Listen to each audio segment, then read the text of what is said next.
సుమన్ టీవీలో మీ business promotions కోసం ఈ కింది నెంబర్ను సంప్రదించగలరు.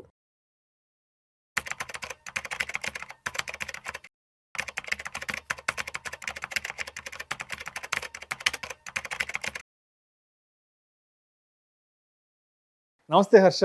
నమస్తే సార్. హర్ష, ఈ వీడియోలో కాస్త డీటెయిల్డ్గా war versus gold and silver prices గురించి మాట్లాడుకుందాం. హర్ష, ఎప్పుడైతే ఇజ్రాయిల్, అమెరికా, ఇరాన్ మీద దాడులు మొదలు పెట్టాయో, ఎప్పుడైతే యుద్ధం అనేది ప్రారంభమైందో, అప్పుడు ప్రతి ఒక్కరి దృష్టి, ప్రతి ఒక్కరి ఆలోచన బంగారం, వెండి ధరల మీదకి వెళ్ళిపోయింది.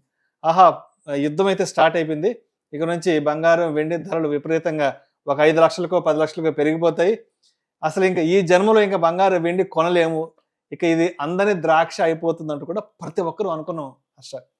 అయితే యుద్ధం ఆల్మోస్ట్ ఒక 12-13 రోజులు జరుగుతుంది, తీవ్రంగా జరుగుతుంది. ఆ 3 దేశాలు తీవ్రంగా కొట్టుకుంటున్నాయి. ఎంతో మంది ప్రాణ నష్టం జరిగింది, ఆస్తి నష్టం జరిగింది.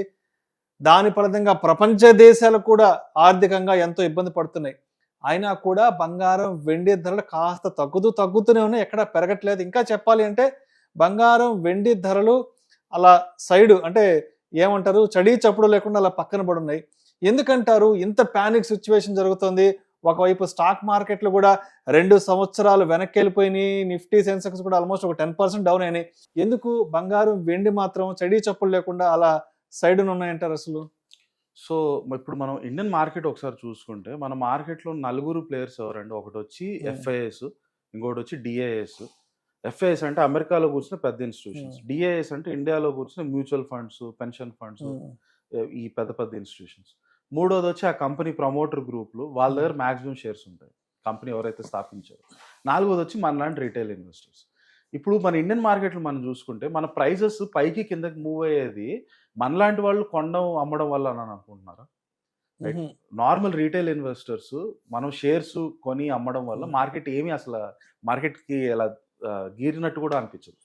మార్కెట్లో స్టాక్ ప్రైసెస్ పైకి కిందకి మూవ్ అయ్యేది ఈ ఎఫ్ఐఎస్, డిఐఎస్ పెద్ద మొత్తంలో వాళ్ళ దగ్గర ఒక్కొక్క ట్రాన్సాక్షన్ 100 కోట్లు కొనడం అమ్మడం చేస్తారు కనుక అప్పుడు ప్రైసెస్ పైకి కిందకి మూవ్ అవుతాయి.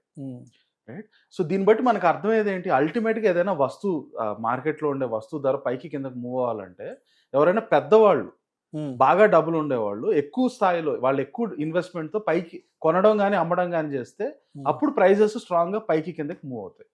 సేమ్ ఫిలాసఫీ గోల్డ్, సిల్వర్ కూడా అప్లై అవుతుంది.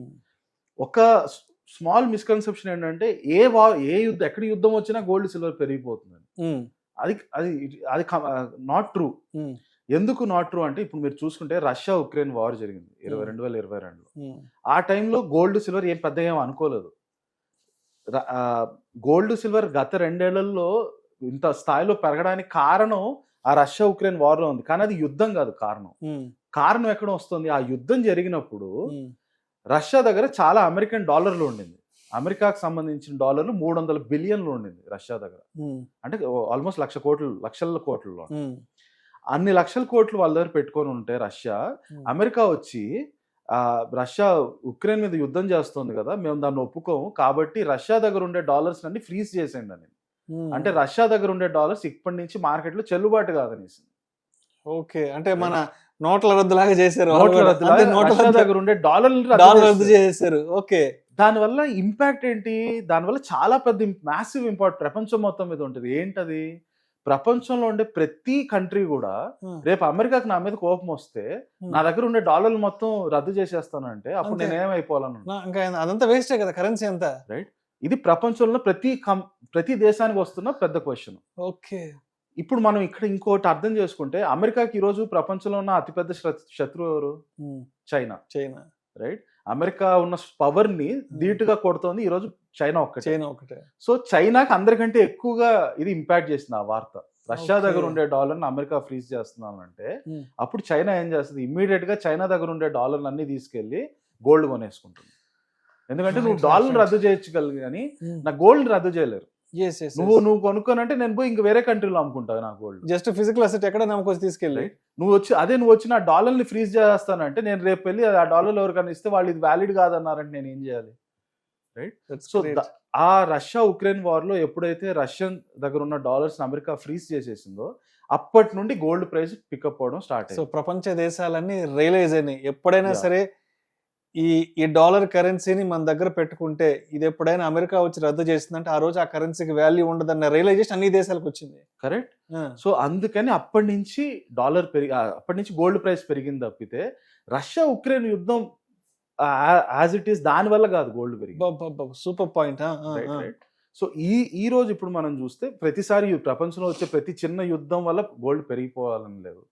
ఇక్కడ ఆ యుద్ధానికి ఈ యుద్ధానికి ఉన్న డిఫరెన్స్ ఏంటంటే ఈ రోజు జరిగిన యుద్ధం వల్ల డెఫినెట్ గా అంటే ఈ యుద్ధం కనుక చాలా రోజులు కొనసాగుతుంది, క్రూడ్ ఆయిల్ ధరలు కానీ $200 టచ్ అవుతున్నాయి అని అంటే అప్పుడు ఏమవుతుందంటే ఎఫ్ఐఎల్ ఎవరైతే ఉన్నారో వాళ్ళు ప్యానిక్లోకి వెళ్ళిపోతారు.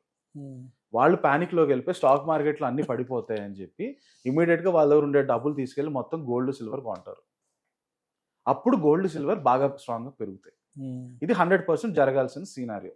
కానీ యుద్ధం మొదలై 2 వారాలు అవుతున్నా క్రూడ్ ఆయిల్ ఒక ఆల్మోస్ట్ $60 నుంచి $100 దాకా వచ్చిన గోల్డ్ సిల్వర్లోకి ఇంకా ఎఫ్ఐఎల్ వెళ్ళట్లేదు అట్ ద మూమెంట్. దాని అర్థం ఏంటంటే ఈ ఎఫ్ఐఎస్ ప్రపంచంలో ఉండే స్మార్టెస్ట్ పీపుల్. వాళ్ళ స్ట్రాంగ్ బిలీఫ్ ఏంటంటే ఈ యుద్ధం ఎక్కువ రోజులు కొనసాగదు, ఆయిల్ ప్రైస్లు ఎక్కువ రోజులు ఇలా పెరుగుతూ వెళ్ళదు, చాలా త్వరగానే ఈ యుద్ధం ఆగిపోతుంది, ఆయిల్ ప్రైస్ స్టెబిలైజ్ అవుతుందని వాళ్ళు స్ట్రాంగ్ గా బిలీవ్ చేస్తున్నారు. ఒకవేళ ఈ వాళ్ళ బిలీఫ్ లో కనుక ఏదైనా తేడా వస్తే అమెరికాలో ఉండే పెద్ద ఇన్స్టిట్యూషన్లు ఎఫ్ఐఎస్ కనుక ఈ యుద్ధం ఏదో చేజారిపోతుంది ఇంకెక్కడికో మొత్తం మునిగిపోతుంది అని అంటే అప్పుడు గోల్డ్ సిల్వర్ పెరుగుతాయి. వాళ్ళు బెదర్నంత వరకు గోల్డ్ సిల్వర్ మూమెంట్ అయితే కనిపించదు. రైట్. సో అంతేగాని ఏదో పెళ్ళిళ్ళ సీజన్ వచ్చేస్తుంది, ఏదో పండుగ వచ్చేస్తుంది, దీపావళి వచ్చేస్తుంది అని చెప్పి అప్పుడు కూడా బంగారు వెండి ధరలు పెరగమంటారు. ఏదైనా సరే అండి, ఇదో స్టాక్ మార్కెట్లో స్టాక్స్ అయినా గోల్డ్ సిల్వర్ అయినా సరే మన ఇండివిజువల్ చిన్న చిన్న ఇన్వెస్టర్ల వల్ల ఏమీ జరగదు. రైట్. దాని చీమ కొట్టినంత కూడా ఫీలింగ్ ఉండదు. రైట్. అల్టిమేట్ గా ఏదైనా ధర మూవ్ అవ్వాలంటే పెద్ద పెద్ద ఇన్వెస్టర్లే మూవ్ చేయాలి. గేమ్ ని వాళ్ళే రన్ చేస్తారు. ప్రపంచంలో ఎక్కడైనా సరే ఇదే 100% ట్రూత్.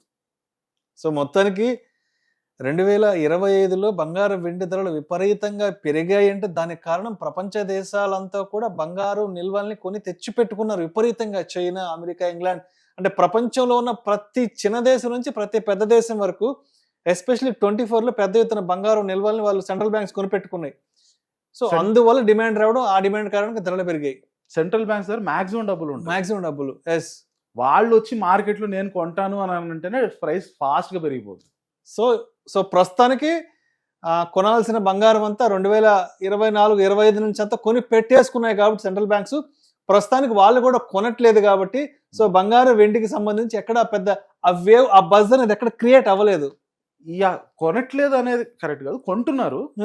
బట్ ఇంతకు ముందు ఎంత స్థాయిలో కొన్నారో అంత స్థాయిలో కొనట్లేదు, కొంచెం తగ్గించారు కొనడం. రైట్. సో మొత్తానికి పెద్ద పెద్ద వాళ్ళు ఈ గేమ్లోకి అంటే ఇప్పుడున్న సిచ్యువేషన్లో ఎవరు ఎంటర్ కాలేదు కాబట్టి బంగారం వెండి ధరలు చడి చప్పులు లేకుండా అలా పడున్నాయంటారు. మొత్తానికి మార్కెట్లు ఈ రేంజ్ లో పడుతున్నా కూడా.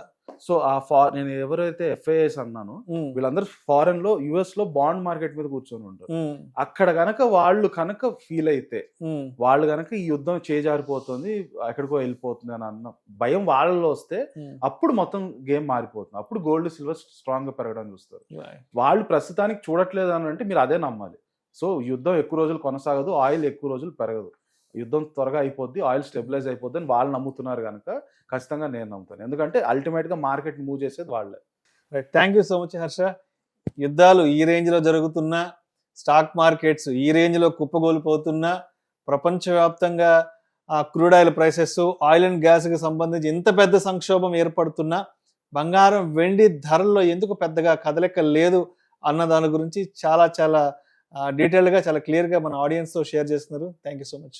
Thank you.